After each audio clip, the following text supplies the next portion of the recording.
Hi Std-III. We all already know that who is Roald Dahl and the story of the witches. Okay. Now in this video, I'm going to just read the story to you. What you have to do, you just have to listen to the story, nothing else. Okay. So here I am going to read The Witches by Roald Dahl. Remember, this is not the entire story. This is just an extracted portion from the big story or the novel. Okay. Now, only if necessary, I am going to tell you the meaning, or I am going to explain the meanings of these green words. Otherwise, the words are there, the meanings are by the bottom of the page. Please memorize these meanings, or at least read the meanings, okay? So, it is The Witches by Roald Dahl. It was in Norway, a country in Europe. After celebrating Christmas at my grandmother's place, while my father and mother and I were driving in icy weather just north of Oslo, the capital city of Norway, that our car skidded off the road, slipped, and went tumbling down into a rocky ravine. My parents were killed. I was firmly strapped to the back seat and received only a cut on the forehead. I went back in my grandmother's house, with her arms around me tight, and both of us cried the whole night long. You will stay here with me, she said, and I will look after you. Am I not going back to England? No, she said, I could never do that. Heaven shall take my soul, but Norway shall take my bones. Norway shall keep my bones. The very next day, in order that we might both try to forget our great sadness, was the sadness for grandmother, that grandmother had lost her son and daughter-in-law, and this small boy, 7-year-old or 6-year-old, of your age most probably, had lost his parents, both father and mother. My grandmother started telling me stories. She was a wonderful storyteller, and I was enthralled, interested, attentive, excited by everything she told me. Come to the next page, page number 15.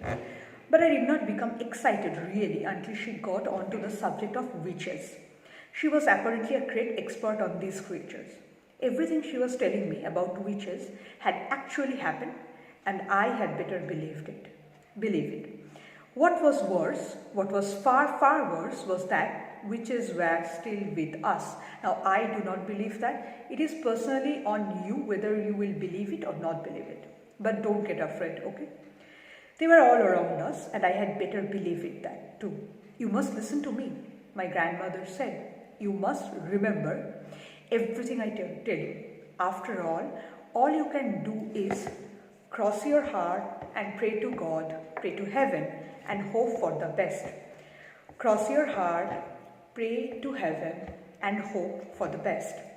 We were in the big living room of our house in Oslo, and I was ready for bed. The curtains were never drawn in that house, and through the windows I could see huge snowflakes falling slowly onto an outside wall that was as black as tar. Now what is tar? It is written here. Why it is black? Because it's night time. And what is snowflakes? Please Google it. The interesting fact is every snowflake has its individual pattern. Okay, that is something very interesting about snowflakes. As this is not a winter country, we are not living in, we rather live in a summer country. That's why we do not have snowfalls, except from selected portions from the North India. We don't have snowfalls here. We don't see snowflakes on a regular basis. Okay. I was ready for bed. As start, my grandmother was tremendously old and wrinkled. Myself, just 7 years old, only a year younger than all of you, was crouched on the floor. Now what is crouched? It is, you can see it here in this picture, in this illustration from page number 14. Crouched on the floor, we generally sit like this, very common position, very common posture, okay? On the floor at her feet, wearing pajamas, dressing gown and slippers, his night dress.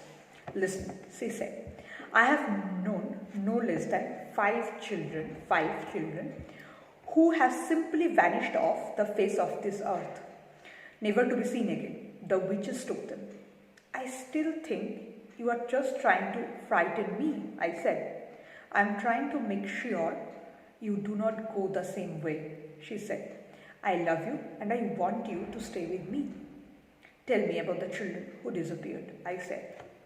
The first child I knew who disappeared, she said, was called Ragnhild Hansen. Please underline the name. Ragnhild Hansen. Okay, not now. You are listening to the story. After I finish, you open your book, open page number 15. Each name is important, the name of these 5 children. Okay? Because, see, we are talking about another country, so the names are going to be different. It's not like my name or your name. So the names we have to remember. Ragnhild Hansen. Ragnhild was about 8 at that time, of your age exactly. And she was playing with her little sister on the lawn. Lawn means an empty portion. It can be in front of your house or at the backyard of your house. Like we have a small lawn, a green lawn rather, in front of Nivedita's statue. Beside that, we gather for our morning prayer in school.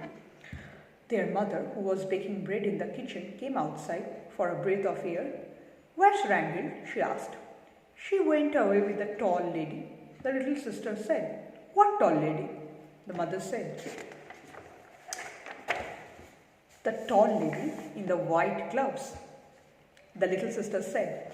"She took Ragnhild by the hand and led her away." You can see from this picture in page number 16. No one, my grandmother said, ever saw Ragnhild again. What happened to the other 4 children? The first one was Ragnhild Hansen, I asked. The second one was very peculiar, odd, unusual, unfamiliar. My grandmother said, there was a family called Christiansens. Christiansens, important, the family name. Christiansens. They had an old oil painting in the living room, which they were very proud of. The painting showed some ducks in the yard outside a farmhouse. There were no people in the painting, just a flock of ducks, collective noun, flock of ducks, on a grassy farmyard and the farmhouse in the background. So I am dropping my pencil and my voice here. We are going to hear the rest of the story in the next video. Okay? Bye. Do not forget to memorize the meanings from the blue boxes. Okay?